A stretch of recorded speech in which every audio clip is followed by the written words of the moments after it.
Vamos abrir nossas Bíblias neste momento, no texto de Paulo aos Efésios. Temos estudado, temos meditado expositivamente, domingo após domingo, desde o primeiro domingo que nós tivemos aí o início da quarentena, e nós começamos a meditar em Efésios capítulo 1, e percebemos que era de Deus pensar expositivamente durante esse período de quarentena na carta de Paulo aos Efésios, pois Paulo estava preso quando escreveu essa carta e fala sobre os propósitos de Deus na vida da igreja.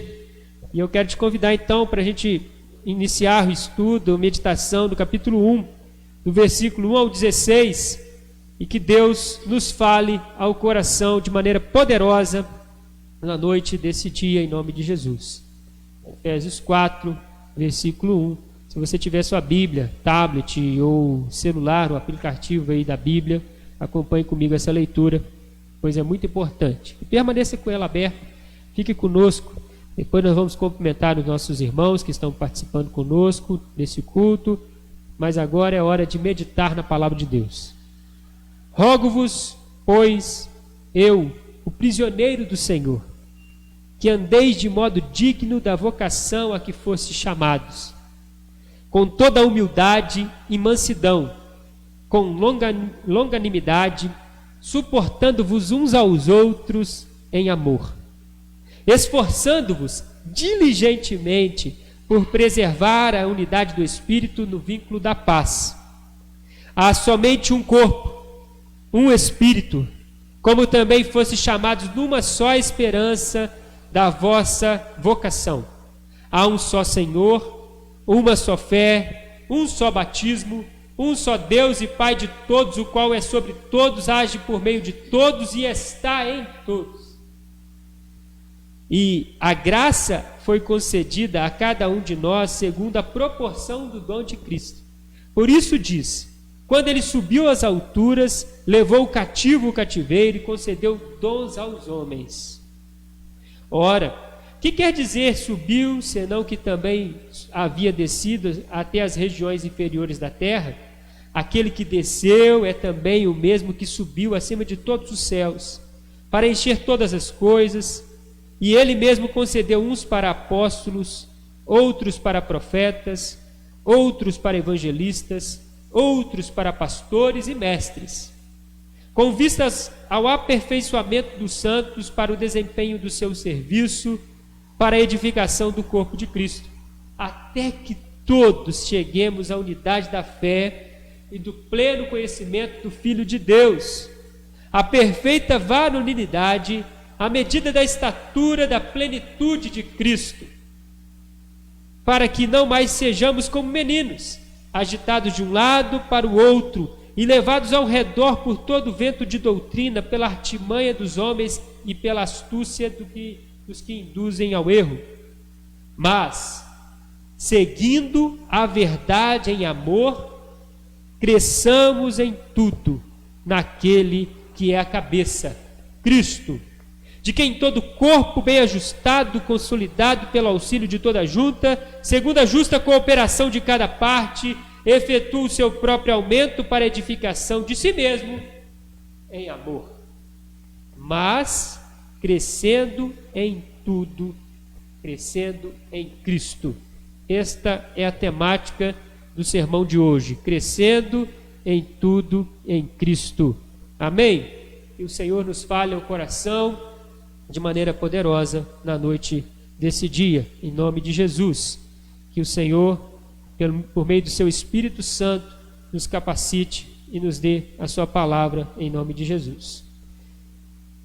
Como exórdio desse sermão, gostaria de pensar com os irmãos em algumas premissas, e se você concordar com elas, quiser dar um ok, mesmo que eu não esteja te vendo claramente aí, alguns irmãos estão aqui trabalhando ativamente do culto, podem também participar, dando um ok. Mas a primeira premissa que eu queria fazer e perguntar aos irmãos: Deus permite que coisas boas aconteçam com pessoas boas? Segundo, Deus permite que coisas ruins aconteçam com pessoas ruins? Mas se fosse o inverso? Com sinceridade, Deus permite coisas ruins para pessoas boas, e Deus permite coisas boas, que coisas boas aconteçam com pessoas boas, coisas ruins, desculpe, aconteçam com pessoas boas, e coisas boas com pessoas ruins? É uma pergunta que de fato nos leva a pensar e repensar, e talvez no meio desses pensamentos nós pensemos e venhamos a refletir, e talvez surja em nosso coração que, se for verdade todas essas 4 premissas, Deus talvez não seja tão bom assim como nós sempre afirmamos. Ou talvez você possa dizer: não, então a resposta para a segunda é errada, é não. Queridos, o grande problema de nós, humanidade, nos dias que nós estamos vivendo, é o chamado achismo.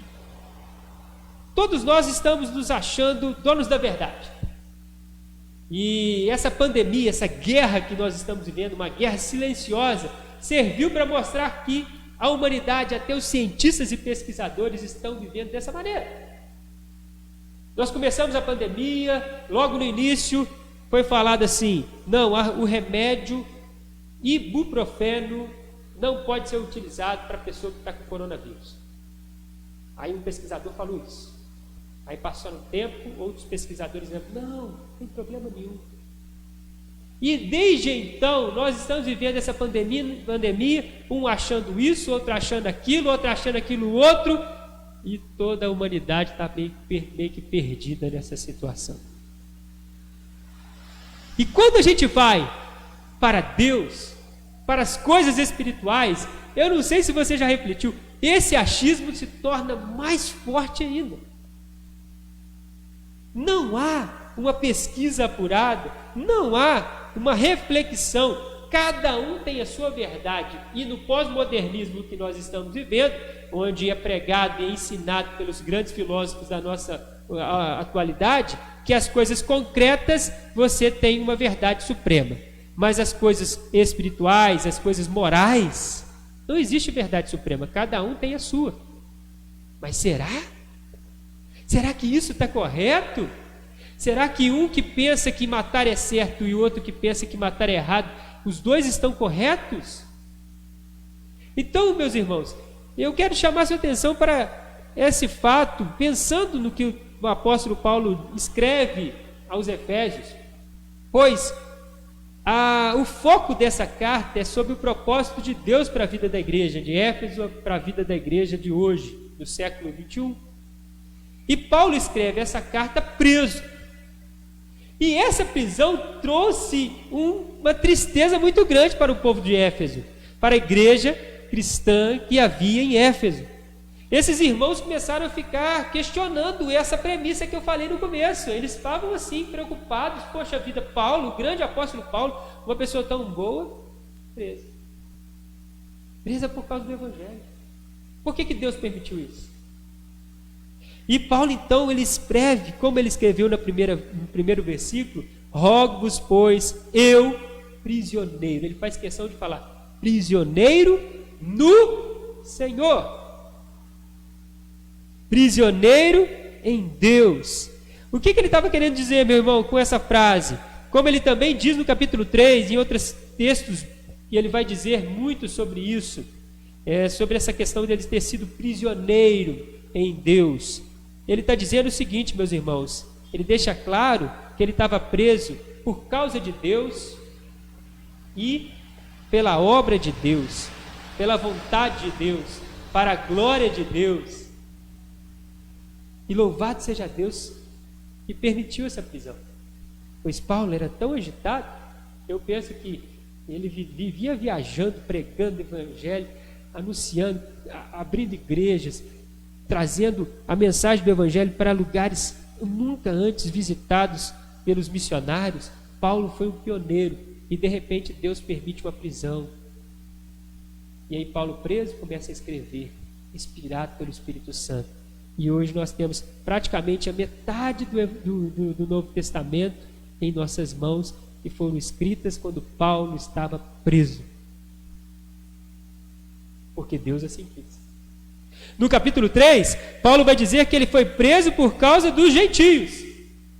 Ele fala assim: vocês estão tristes, mas eu estou preso por amor de vós, gentios. E quando a gente vai a Atos, capítulo 22, versículo 21, você vai ver que Paulo está no Sinédrio, sendo interrogado pelos grandes maiorais dos partidos judaicos, e aí é dado a ele a permissão de fazer uma defesa, e ao invés de fazer defesa, o que ele faz? Ele começa a pregar, ele começa a anunciar o Evangelho, ele começa a falar dos profetas, ele começa a falar das profecias que foram dadas a respeito de Cristo, ele começa a falar de Cristo, ele começa a falar que Cristo foi morto por causa do orgulho dos judeus, e no final da pregação ele começa a falar que Deus o chamou e levantou ele para ser profeta, para ser ministro aos gentios.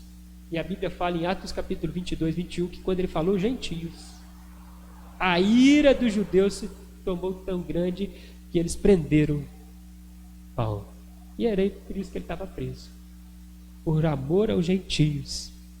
E aí, meus irmãos, ele vai dizer então para essa igreja, versículo 1 do capítulo 4: rogo-vos, pois, eu, o prisioneiro no Senhor, e fui preso por causa do Senhor, para a glória de Deus, e estou aqui, não estou reclamando, não precisa ficar chorando por causa de mim, não fica triste não, é a vontade de Deus, e Deus está sendo glorificado. E ele pede que andeis de modo digno para a vocação a que fostes chamados. Andeis de modo digno a vocação para a qual vocês foram chamados. E, meus irmãos, todas as cartas de Paulo contêm um equilíbrio entre doutrina e o dever. E nessa carta não é diferente.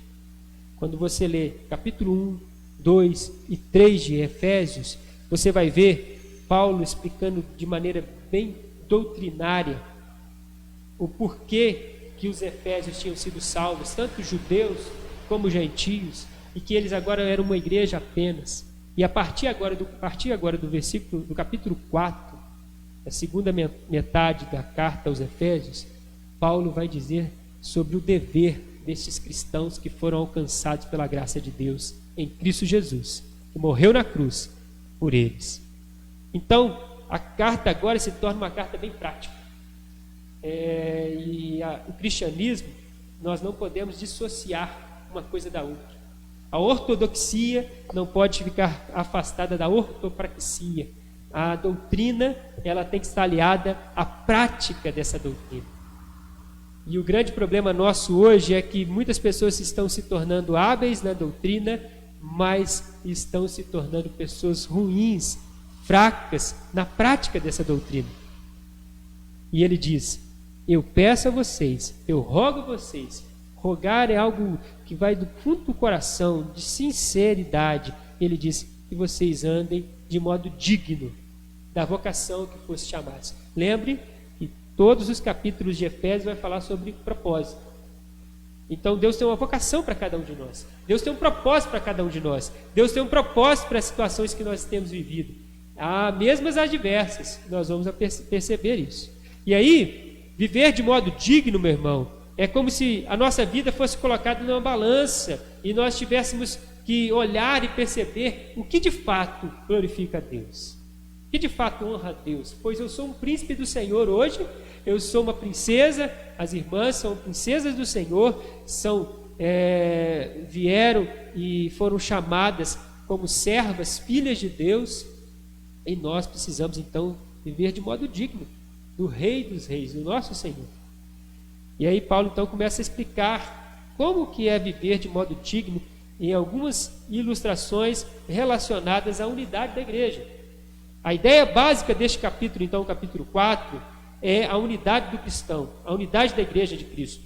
Vamos analisar alguns ensinamentos, portanto, destes que Paulo traz para cada um de nós. Primeiro ensinamento que eu percebo aqui nessa carta aos Efésios: a dádiva da unidade da igreja. Nos versículos 1 a 3, Paulo vai falar sobre essa dádiva da unidade da igreja de Cristo. Quando ele diz assim, vivei de modo digno, com toda humildade e mansidão, com longanimidade, suportando-vos uns aos outros em amor, e esforçando-vos diligentemente por preservar a unidade do Espírito no vínculo da paz.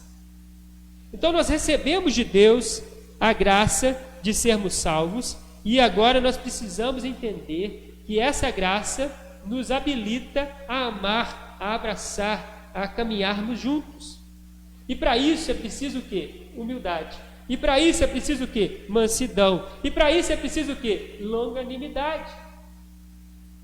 São expressões que Paulo vai dizer aqui, e suportar uns aos outros. E quando Paulo fala suportar, o termo grego que ele está usando aqui não é um suporte no sentido de não aguenta aquela pessoa, mas eu tenho que suportar. A gente acha que é isso, né? É difícil suportá-lo. Não, é ser suporte na vida do irmão. Então, queridos, mas aí no versículo 3 ele vai dizer que para isso nós vamos precisar esforçar, porque não é algo fácil. Não é algo que, de fato, vai encher o nosso coração.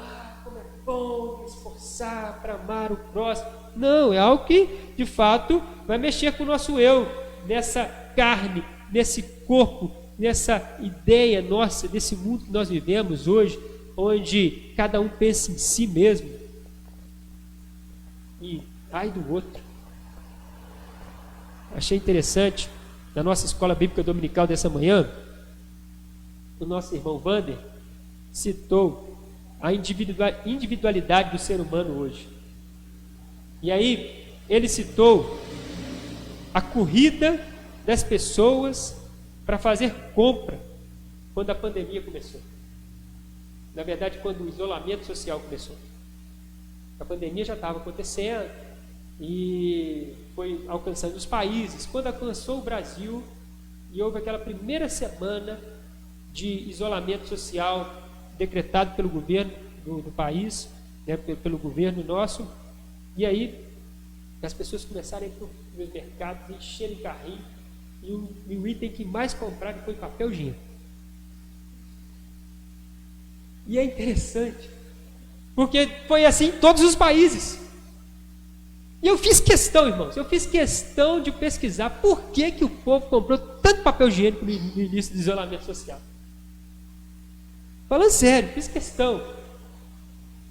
E aí, eu achei uma pessoa que lida com psicologia, fazendo uma entrevista, e eu gostei da dela. Ela falou algumas coisas, mas as duas que eu mais concordei com ela, que eu achei bacana, é que foi o efeito manada. Já viu o efeito manada? Uma criança sozinha, ela é uma criança. Uma criança no meio dos coleguinhas da escola é outra criança. O efeito manada. Todo mundo foi comprando papel higiênico na Itália, na Espanha, nos Estados Unidos. No Brasil não foi diferente. Todo mundo encheu a casa de papel higiênico. E o outro argumento que ela usou, eu achei interessante, é que quando a situação fica difícil, as pessoas elas pensam nas coisas mais básicas. E as coisas supérfluas se tornam, de fato, assim, indiferentes, se tornam coisas supérfluas mesmo. Numa crise como essa, o que adianta o seu carrão? O que adianta a sua mansão?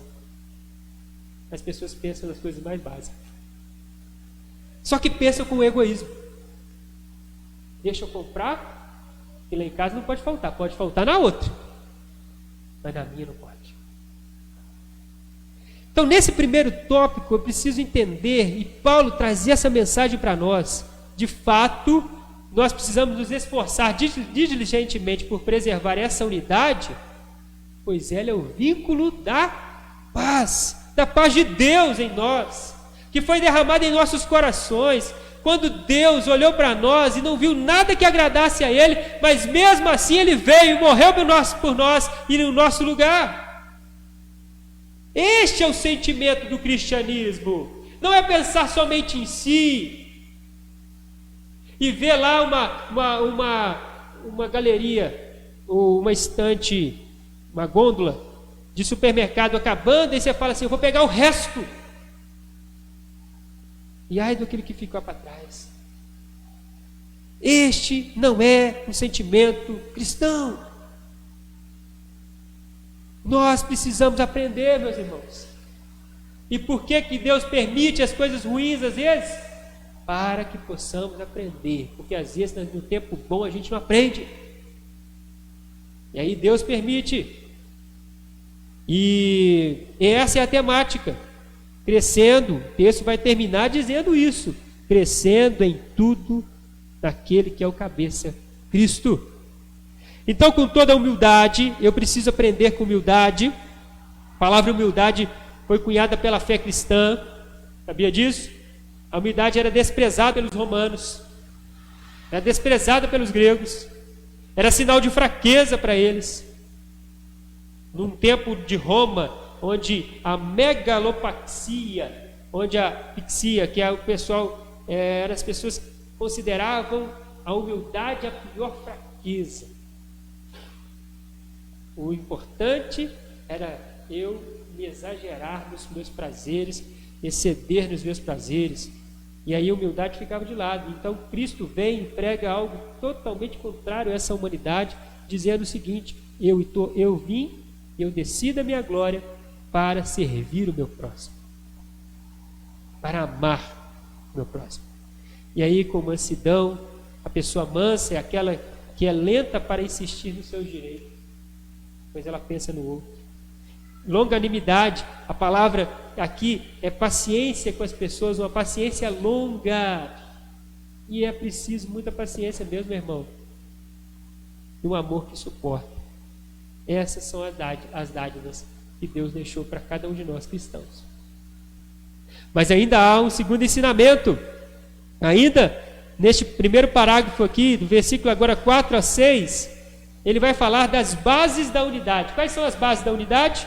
Ele está dizendo aqui, há somente, os fundamentos são: há somente um corpo, um Espírito, como também fossem chamados numa só esperança em Cristo. Na vossa vocação, há um só Senhor, uma só fé e um só batismo.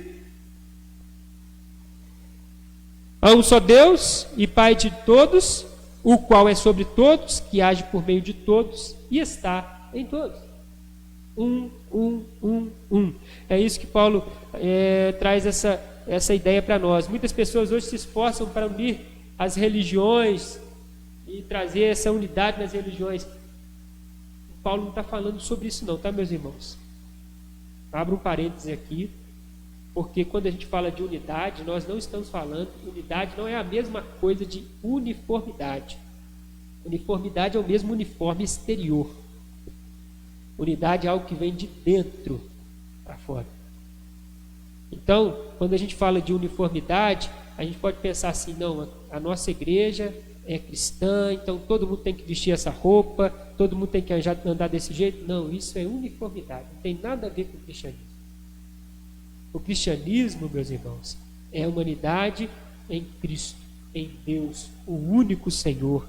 No batismo, o único batismo correto que é feito e exercido na pessoa de Deus, Pai, Filho e Espírito Santo somente, pois somente a Ele toda a glória. Então, meus irmãos, é isso que Paulo está dizendo aqui. Gente, é um só Deus, que é Pai de todos nós, e que está em todos nós, que está sobre todos nós, e está agindo por meio e através em todos nós. Há um só Deus. Então é essa unidade completa que Deus, por exemplo, quando nós olhamos para a Trindade, Deus Pai, Deus Filho, Deus Espírito Santo, é um só. E assim deve ser a igreja, um só corpo. E aí Paulo então vai, antes de mostrar que a igreja é um só corpo, ele vai dizer que o Senhor da igreja é um só, que é um só Espírito, que há um somente corpo, como também nós fomos chamados numa só esperança, de uma só vocação de Deus para cada um de nós, que são diferentes, no sentido de ação pelos dons que Deus nos deu, que são diferentes, mas que no final exerce um só propósito, pois é um só corpo, um só Espírito, uma só esperança. É a esperança da volta de Jesus para reinar com a sua igreja, e nós estaremos com ele para todo sempre. Esse é o nosso propósito, irmãos. Esses são os fundamentos dessa unidade, os fundamentos da doutrina da unidade.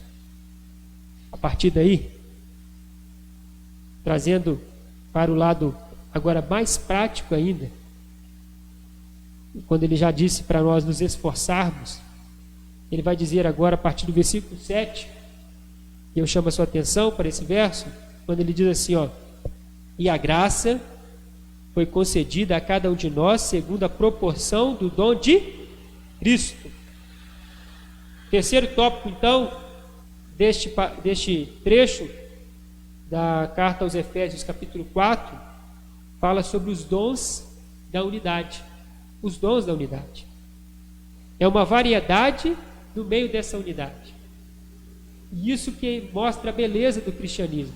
Nós temos falado desde semana passada, retrasada, sobre essa variedade. E Paulo, então, no capítulo 3, traz que isso é um mistério. Um mistério que antes não estava revelado, mas que quando Cristo veio, morreu, ressuscitou e mandou a igreja ir para todas as nações, tribos, povos e línguas, esse mistério foi revelado. A igreja não é somente para judeus. Nem Cristo veio somente para judeus. Isso veio dos judeus, através do povo hebraico, para todas as nações. E a igreja então reúne todas as nações. Todos são agora partes de uma só família. Eu estou aqui e você está aí. Nós temos visto a igreja se reunindo nas casas e tem sido interessante. Essa semana mesmo, uma tia minha que é missionária no Oriente Médio, ela me mandou uma mensagem, falou: eu participei do culto, ou seja, uma pessoa lá do lado de lá do mundo, é irmã nossa. A igreja que está lá vai morar no céu, no mesmo céu que eu e você. Não tem diferença de raça, não tem diferença de classe social. Isso é a beleza do cristianismo, é uma variedade.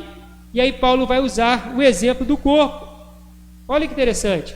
Por isso diz, quando ele subiu às alturas, levou o cativo o cativeiro e concedeu dons aos homens. Ora, o que quer dizer subiu, senão que também havia descido até as regiões inferiores da terra? Aquele que desceu é também o mesmo que subiu acima de todos os céus, para encher todas as coisas. E ele mesmo concedeu uns para apóstolos, outros para profetas, outros para evangelistas, outros para pastores e mestres, com vistas ao aperfeiçoamento dos santos, para o desempenho do seu serviço, para a edificação do corpo de Cristo, até que todos cheguemos à plena unidade da fé. Gente, quando Paulo escreve aos Coríntios, ele vai falar sobre esse assunto dos dons, ele vai ser mais objetivo. E nós sabemos que as cartas elas foram enviadas para todas as igrejas, por isso Paulo não repete os detalhes que ele fala aos Coríntios, pois a Bíblia já tinha falado sobre esse assunto, e ele fala com mais detalhes. Ele vai dizer em Coríntios, quando nós falamos de dons, nós falamos de um corpo, e corpo tem diferentes membros: mão, pé, perna, braço, cabeça, tronco, as articulações, os dedos. Então são todos membros de um só corpo. E graças a Deus que há essa diversidade. Graças a Deus. É um benefício que Deus criou o corpo dessa maneira, para o nosso bem, para ficar fácil a nossa locomoção, a nossa ação nesse mundo. E assim é a igreja. Graças a Deus que a igreja não é toda igual. É uma unidade no meio da diversidade. Você pode pensar assim, poxa, mas isso vai trazer tanta confusão. Não, lógico que não. Pelo contrário, enquanto um irmão que é braço está agindo naquela forma lá e exercendo sua tarefa daquela forma, o outro que é perna está utilizando e exercendo a sua tarefa, e a igreja vai avançando.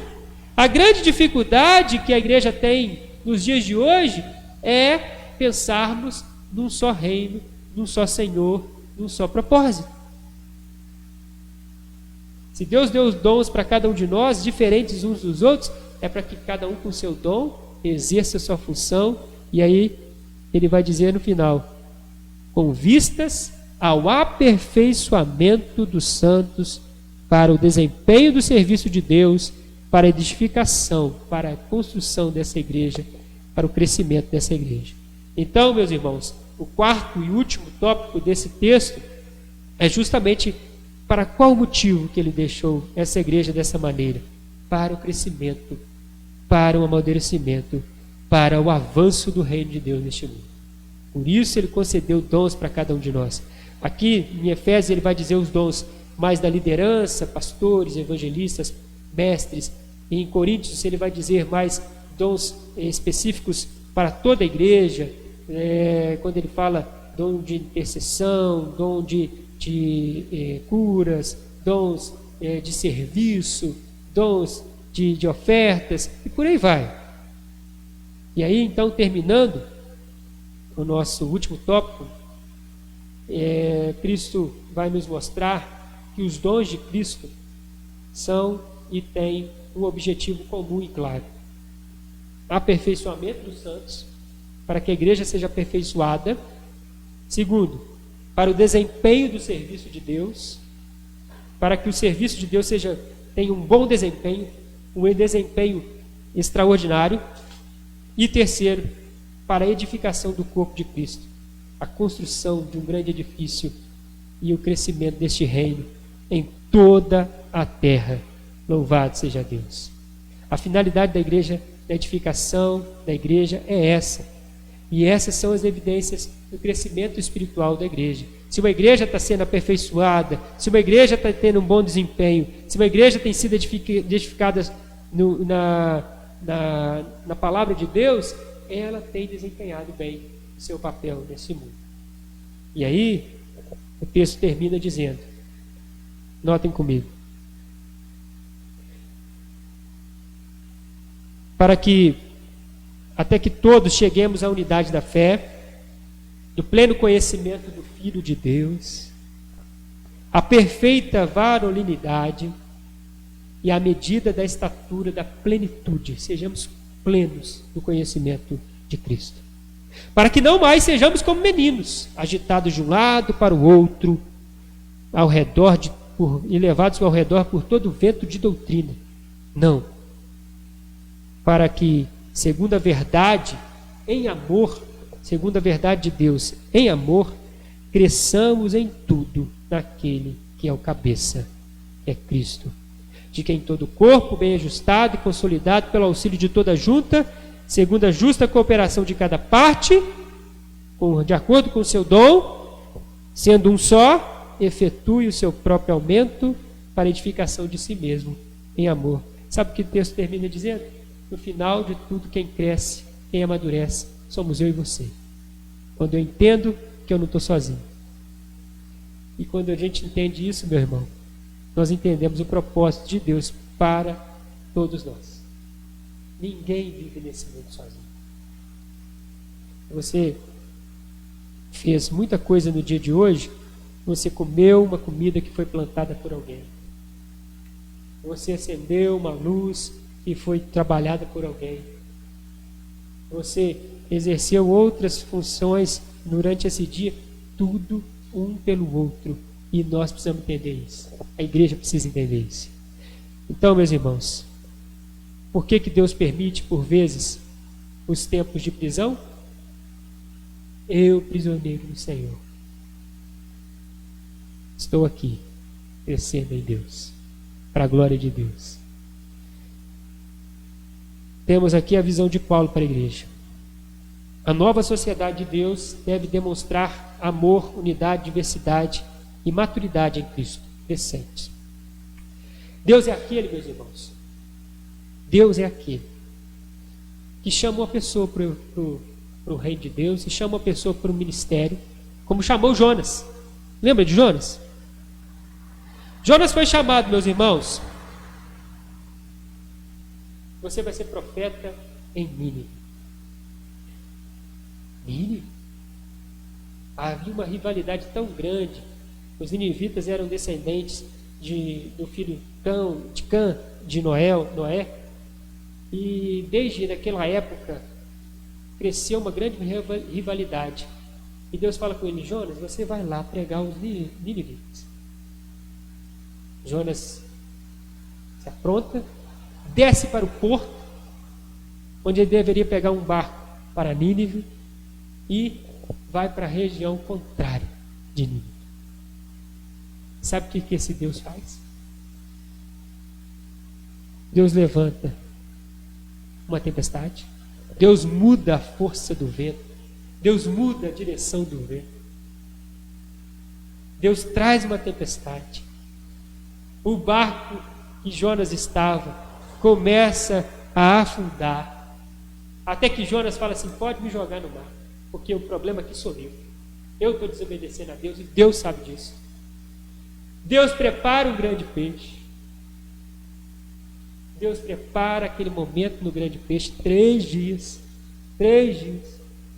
para Jonas dobrar o joelho lá dentro do grande peixe e falar assim: Senhor, tá bom, eu te peço perdão, eu vou cumprir o teu chamado. Talvez, meu irmão, Deus está mudando a força do vento para que eu e você possamos acordar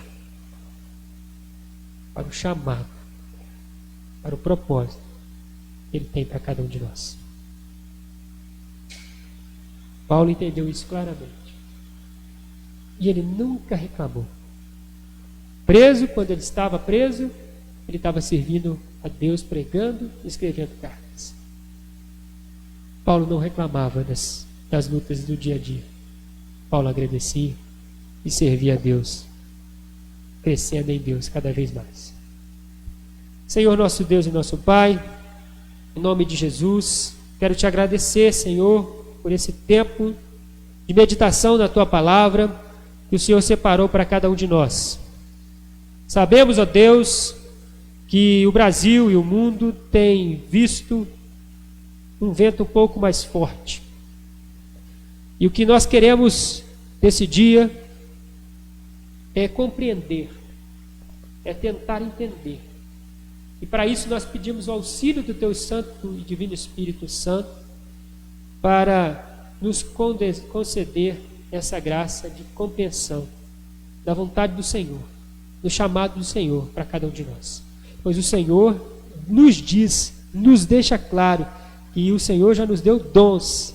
E esses dons são para o uso da glória de Deus, para o serviço dos santos e o aperfeiçoamento da igreja, a construção do Senhor nessa terra. E possamos viver dessa maneira, sendo um no Senhor, e que o nome do Senhor seja glorificado e adorado para todos sempre. Amém. Glória a Deus, louvado seja Deus, irmãos. Louvado seja Deus. Meus irmãos, que alegria participar desse culto contigo. E nós estamos caminhando já para o término, mas antes de cantar a última canção, eu quero fazer menção aqui, e antes também de agradecer as pessoas que estiveram conosco, quero fazer menção todo domingo nós tínhamos uma canção, uma celebração especial no momento dos dízimos, e você que entregue seu dízimo durante a semana, tem feito seu depósito,